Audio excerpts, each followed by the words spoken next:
السلام علیکم ناظرین، آپ دیکھ رہے ہیں سرعام CID نیوز اور میں ہوں فراز شاہد۔ خبر شامل کرتے ہیں لاہور سے، جہاں میں رپورٹ کر رہے ہیں محمد منشا۔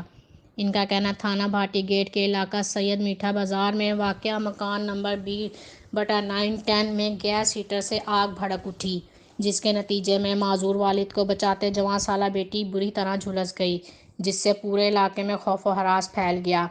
آتش زدگی سے گھریلو اور بیٹی کے جہیز کا سامان جل کر خاکستر ہو گیا۔ اطلاع ملنے پہ فائر بریگیڈ کی گاڑیاں موقع پہ پہنچ گئیں، جنہوں نے 2 گھنٹے مسلسل کوشش کے بعد آگ پہ قابو پا لیا، جبکہ جھلسنے والی زخمی لڑکی کو فوری طور پر طبی امداد کے لیے مقامی ہسپتال منتقل کر دیا گیا۔